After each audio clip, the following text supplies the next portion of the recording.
बड़वानी जिले के अंजड़ नगर में सन 1965 से स्थापना हो रही प्रतिमा का नहीं होता विसर्जन बनी आस्था का केंद्र बड़वानी।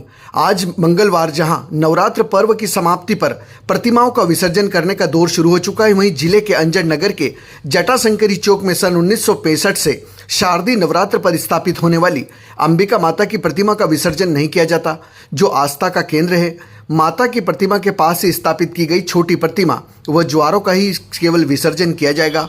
आपको बता दें कि इस परंपरा को बीते 58 सालों से निभाई जा रही है। अंजड़ के जटाशंकरी चौक पर स्थित सार्वजनिक नवदुर्गा उत्सव समिति के पंडाल में सन 1965 से मां अंबिका एक ही रूप में विराजमान हो रही है। माता की प्रतिमा का आज तक विसर्जन नहीं किया गया। हर साल माता का आह्वान कर उसी प्रतिमा का पूजन किया जाता है। इस प्रतिमा को देखकर कोई नहीं कह सकता कि प्रतिमा का इतिहास सालों पुराना होगा। मां की प्रतिमा की देखभाल व आराधना पाटीदार समाज का संघ परिवार करते आया है। इसके साथ ही यह स्थापना आस्था का केंद्र बना हुआ है। पाटीदार समाज के बुजुर्ग श्री गंगाराम पाटीदार ने बताया कि मां अंबिका माता का पंडाल व शारदीय नवरात्र मनाने का सिलसिला 1965 से यहाँ शुरू हुआ है। अंजड़ क्षेत्र के बहुती मंदिर क्षेत्र से जिसे प्राचीन काल में रात के समय गैस लाइट के सहारे पृथ्वी पूजन व वहाँ की मिट्टी लाकर यह प्रतिमा बनाई गई है। नर्मदा के पवित्र जल से मूर्तिकार गेंदालाल प्रजापति ने गंगाराम पाटीदार व अन्य के निर्देशन में 1 महीने के अंदर माता की प्रतिमा का निर्माण किया था। शुरुआत में 5 साल तक चल समारोह निकलने के बाद यह परंपरा आज भी यहाँ पर मनाई जा रही है। मेरा नाम गंगाराम हजारी पाटीदार हूँ जी।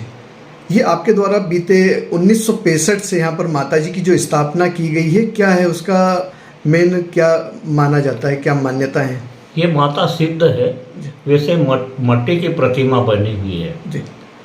लेकिन बहुत विधि विधान से बनाई गई है और एक विशेष जगह से इसकी मट्टी को लाया गया है पूजन करके जी। इस और प्राण प्रतिष्ठा बड़े विधि विधान से हुआ और बड़े बड़े यज्ञ हुए इसके सामने। ये माता चैतन्य है और प्राण सहित है, प्राण पुख्ता है। बीते कितने सालों से एक ही प्रतिमा को उपयोग में लाया जा रहा है? और जैसा माना जाता है कि नवरात्र में माताजी को विसर्जित किया जाता है, लेकिन माताजी अपने इस माताजी को विसर्जित नहीं करने का क्या कारण है?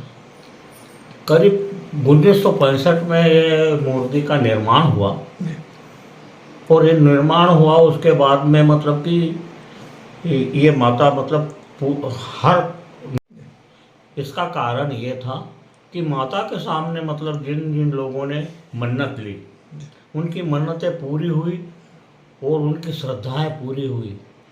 तो हम प्रतिवर्ष एक छोटी माताजी की मूर्ति मंदिर में स्थापित करते थे और मतलब उस मूर्ति को जवारे सहित हम खमा देते थे प्रतिवर्ष 9वीं 10वीं को।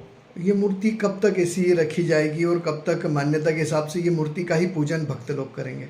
देखो अब ये मूर्ति रहेगी, माताजी की मर्जी। अब इतने साल तक तो वो पुरानी होने के बाद में भी ऐसी की वैसी रही जैसी आज है। अब 65 से आज तो 2023 तक मतलब कि ये मूर्ति मतलब विद्यमान रही और चैतन्य है। अब इसमें प्राण प्रतिष्ठा हुआ है, ये प्राण सहित मूर्ति है, ये चैतन्य मूर्ति है।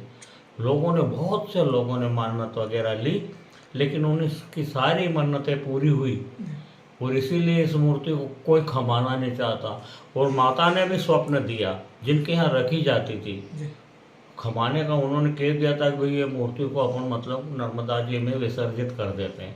लेकिन क्या हुआ कि माता ने उनके घर वालों को करीब 3-4 को मतलब कि स्वप्न में कहा कि मेरी मूर्ति को खमाया नहीं जाए, मैं चैतन्य हूँ तुम्हारे घर पर। तो इस मूर्ति को सब सुबह जब खमाने जा रहे थे वो सारा कैंसिल करना पड़ा और मूर्ति को विद्यमान रखा। क्या क्या आयोजन होते हैं शारदीय नवरात्र में माताजी की स्थापना पर?